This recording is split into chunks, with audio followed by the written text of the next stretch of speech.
So the thing about certain pediatric clinics is that sometimes they have trees over the parking lot that have swarms of ants on them. And what happens is when you park your car right under those trees, you get ants everywhere that drop onto your roof, and they basically find their way into these little cracks and crevices and start crawling all over my drinks, all over my sodas. And like 2 days ago, I had to kill a bunch of ants that were just like running around here while I was, going to work. And I was like, dude, there's ants all over my pants. And it was just horrible. So this Friday, I am feeling really exhausted. This has been a long week. Monday was a 11-hour day. Tuesday was an 10-hour day. Wednesday has been an 8-hour day, and today was another 8.5-hour day. So I'm feeling pretty tired. This is halfway through my first rotation other than family med, so I am doing pediatrics right now. So as you can see, my cadence and my words is just slowed down because it's rough. But we're here. We show up for ourselves every single day because that's what we do. That's what we do every single day to take care of ourselves. So today we're going to try to hit some weighted pull-ups. I haven't done this in a while. Last time I tried weighted pull-ups, I got a slight PR with the 90 pounds attached to me. I got 5 reps because last time I would always get like 3 reps or 3 reps in a failed 4th attempt for the 4th rep. But last time I got 5 full reps with 90 pounds attached to me, which is 2 plates. That's awesome. So today, I'm going to try to do the hundreds, not for 4 reps. That's kind of hard, but just a modest 3. Let's see if we can do 3 reps with 100 pounds strapped to me for weighted pull-ups. Yeah, let's go. And unfortunately, I forgot all my caffeine. I have no pre-workout right now, so we're going to hit this raw, not raw, but like, hit this with like pure energy derived from the body itself without any source of caffeine. So let's see how we do. By the way, my legs are sore as shit because we hit leg day yesterday. We were doing a lot of Smith machine, Bulgarian split squats and full-on squats. So I'm feeling pretty sore on these today.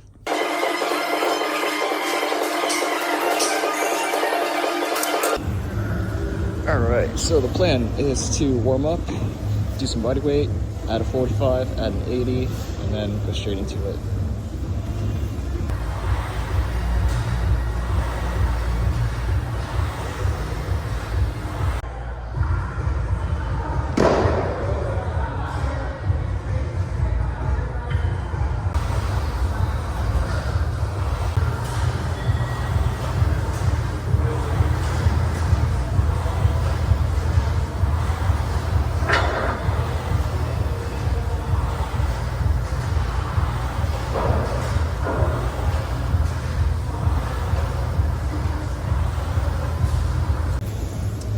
So that last rep was a little choppy, but given that I was like at the bottom of the death stop with no momentum, I think I'll count that last one. I think the range of motion was pretty good enough to count it.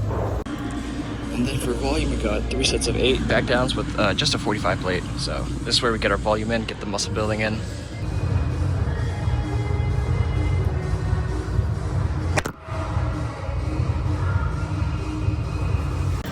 I haven't done barbell rows in a while, so let's do some of that.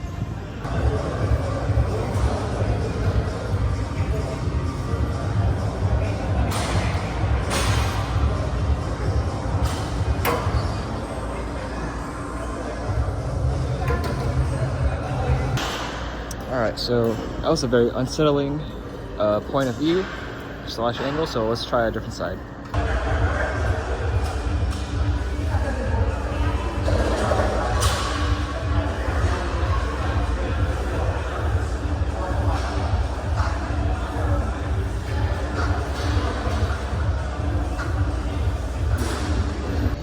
Okay, so as you can see, my form was not the greatest, hence not being optimal. So forewarning, I do not condone, ego lifting, but I just did that purely for fun. Don't take advice from me at all.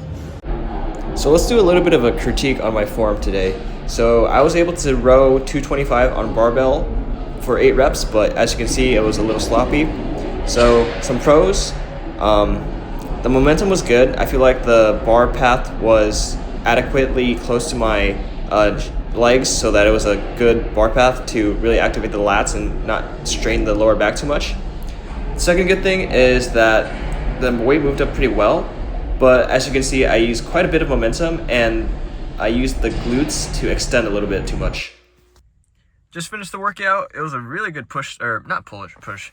It was a really good pull day. I was able to do a total of 4 sets of weighted pull-ups. I also did 3 full sets of barbell rows.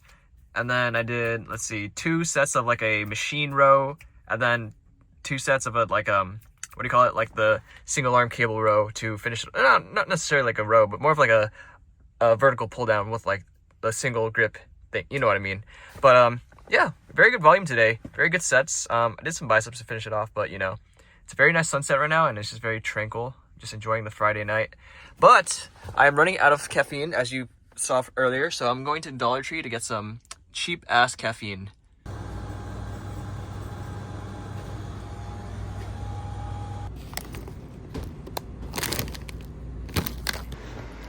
And we're back in shelter to end this evening, I guess Friday night. There's my Step 2 book. What a wonderful book to read to spend your Friday night with as a man in your mid-40s. No, mid-20s. Wow, I sound old. But I got chicken rice and turkey, and it tastes delicious.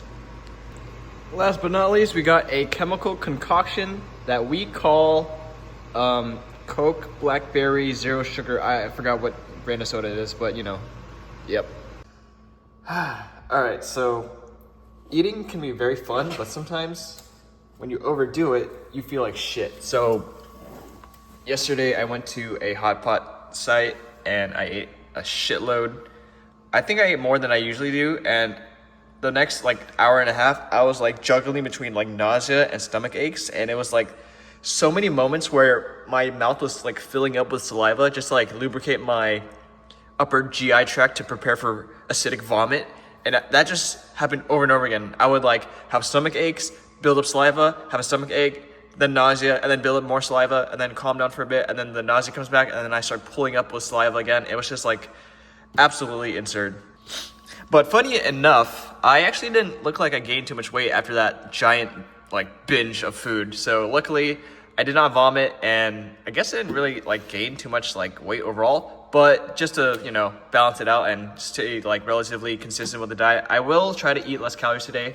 I'll just eat like a protein shake and like 1 meal for dinner, and that should be like let's see, maybe 1,700. So that's pretty good. So today I am focusing a little bit on psychiatry, specifically focusing, can't speak today. Doing psychiatry today, we're going to focus a lot on pediatric conditions that often show up, such as ADHD, autism, anxiety disorders, especially with teenagers nowadays, OCD, things like that, because these can show up on your PEDS shelf. So, you know, just be wary of those disorders and how to treat them. But today, I think we are doing a kind of a hybrid day. We're going to do a little bit of back, and then we're also going to do a little bit of push in terms of, you know, strength building, because I do want to be able to hit 315 on bench again, because last time I did that I was 194, 195 pounds, but now I'm like 185, 186, so I still want to be able to reach that 3-plate bench once more. So we're gonna do benching 3 times a week. We're gonna do one day which will be close grip bench, which will be today. Another day will be like incline focus, and then the other day will be like just actual flat bench focus. So we're gonna hit that goal at all 3, like, I guess, directions. It's kind of like how I did the first time I did 315.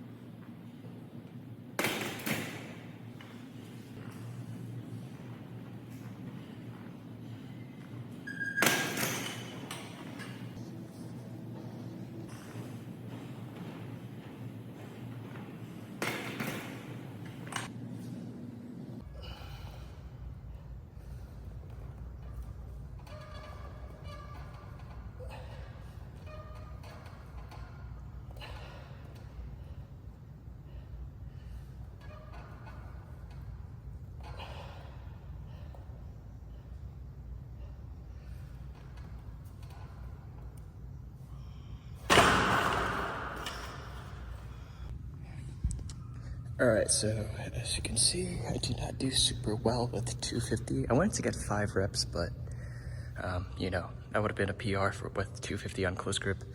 Last time I got 4, and then this time I got 4 with the failed 5th attempt, so I guess I can't really complain, but now we're just gonna do back off sets with something lighter. We're just gonna do 195 for sets of 8. So the plan is to get 3 sets of 8 with this weight, and then after that we'll do some back exercises, some pull-ups, some rows. Nothing too crazy, nothing like a full pull day or anything. So here I am starting my reps of the actual volume sets of the 195s for sets of 8. We're doing each rep pause just to make sure I get enough power at the bottom. It's a very good powerlifting technique and good for strength in general. And I try to make each set look pretty much the same, making sure that each of the reps look pretty good and smooth, especially the last 2 reps. Those reps are when I start to lose energy and I start to lose oxygen in my brain, so I have to reset and pause a little longer each time. But for the most part, each of the sets went pretty smoothly.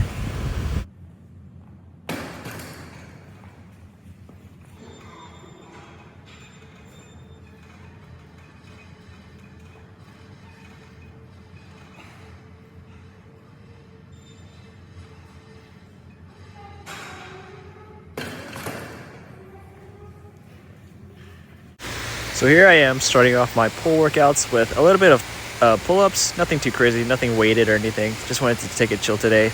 And one thing I like to do with pull-ups is alternate the grip. So first I do pronated, then I do neutral, and then I finish off the pull-ups with some supinated, aka chin-ups.